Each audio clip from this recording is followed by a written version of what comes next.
this is a great telephony solution, but what about media? Yeah. Do you have any plans for media? Yeah. So our platform's already video ready, and we are looking at omni-channel communication, but not for at least 12 months, I'm afraid.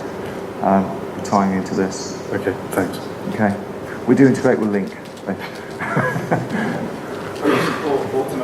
Right. So do you support automatic dialing for manual outbound calls? We do, but if you mean power dialer type functionality where you can blast out and then connect to agents, we don't do that.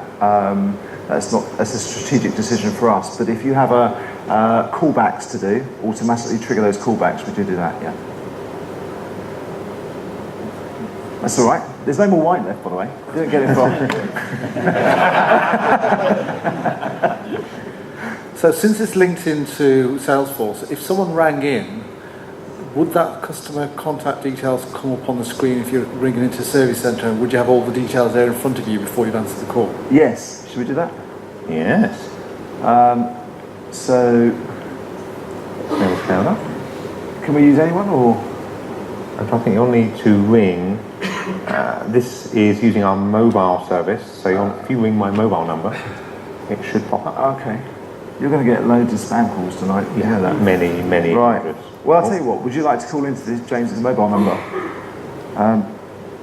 Do you want to unlock it and put your mobile number? Yeah, so. On the screen. Probably had it up there anyway, so. But if you could ring. Oh, yeah, right. Well, we're going to. That's somebody who's in the audience, Ash. I'll have a word with you later. I know you lost the number. Yeah. Oh, we doing it again? Was he invited to our after party? Ash, he was. He was. Yeah. There we go. If you do it again, Ash, I know where you're sitting. Ash is one of our original customers, so we can't give him too much of a hard time. Okay. We're going off piste now. You know we're going off piste. I said we wouldn't do this. Well, yeah, we all said we shouldn't do that. There we go. So, You got to answer, haven't you? Oh. hello. But the record's not come up. Oh, so you can either have that on automatically, or I can just click on the button. Okay, so it's an optional thing, because we actually find with a lot of our customers, it's annoying if they're working on something, a call comes in, they answer it, and the record changes. So it is a configurable option, and it's like default for org level, or group level, or down to user level, and it's customizable by the user as well at that point. Okay, yeah. I can see you support developed countries. What about places like Nicaragua, Honduras, Papua New Guinea? Have you had customers or people interested, and what support you can provide? Yes, good, very good. Agents and inbound numbers. Yeah. Given that your data center is probably not in Papua. Yeah, really good question actually. So if I put my sales hat on, I can say, yeah, we support global stuff. But in truth, if you're going to use things like CTI, there's lots of complexities around this when you go outside into smaller countries, as put it like that. So you need to have connections to telcos in the vicinity. If you don't, you get latency, you get CLI type issues all the time. So if you asked us today, for example, certain parts of Asia, would you roll this out? We would actually say no, even though theoretically it should work. We just know it doesn't. But we're deploying data centers all around the world to cope with that. So right now we have 6 data centers. We'll have 8 data centers.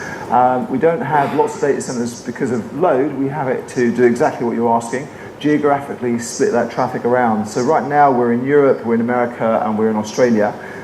We're bringing data centers online in Hong Kong and Singapore in the next couple of weeks.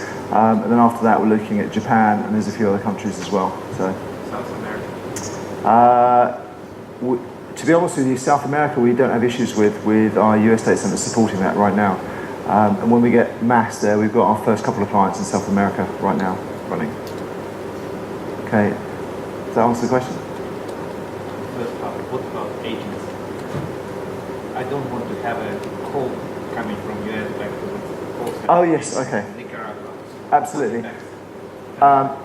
Okay, understood. Okay, so with the phone numbers, what the gentleman's asking is if, for example, a call comes into an Australian telephone number and it's for an agent in Australia, he doesn't want the call, correct me if I'm wrong, to go all the way back to, say, the UK, because that's where our data centres are, and then trombone back to Australia, correct?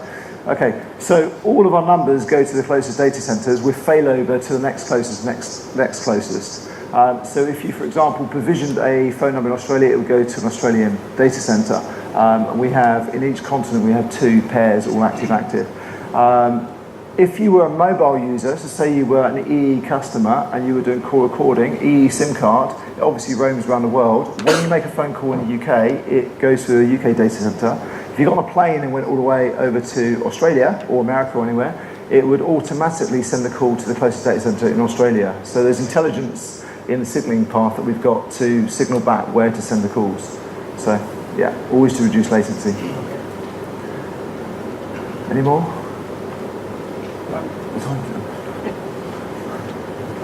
Sorry. Just curious, I see you've got the credit card, provide your credit card information. Have you done any PCI DSS compliant mute unmute implementation? Yeah, okay, great. Good question. I was actually, you're not paid by us to ask that question. I deliberately put the credit card thing in there to G up our CTO on this one. So 2 years ago we started the credit card project, PCI compliance, and we have it all scoped out and the base level work's done, but it's not been finished because we've got other projects to do instead. So thanks for asking that. There you go, Neil, demand. So no, we haven't got that today, unfortunately, but it's something that's static on our roadmap, if I'm honest with you. So it's just drifting because we don't have enough customer demand right now for that service. We've got demand for the PBX stuff. Okay, come and see us afterwards. Gonna get fit doing this. Your dial pad in the browser there, Yeah. does it work on Chromeboxes? Yes. Yeah. And triggered another point there as well. I'm not sure how much you've looked into this. There's there's a technology out there called WebRTC, which allows you to make phone calls from the browser. So you don't need software on your PC, you don't need a hard phone. You can just actually log into Salesforce, and the CTI component, as you see it there, is actually a telephone using the mic and speaker from the machine you're on. So we have this.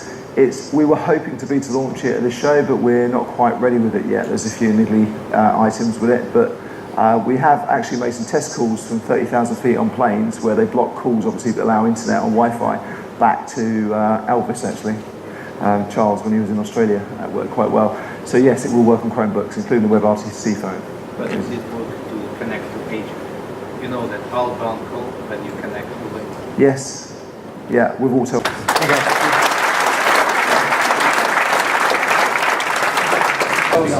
Make sure someone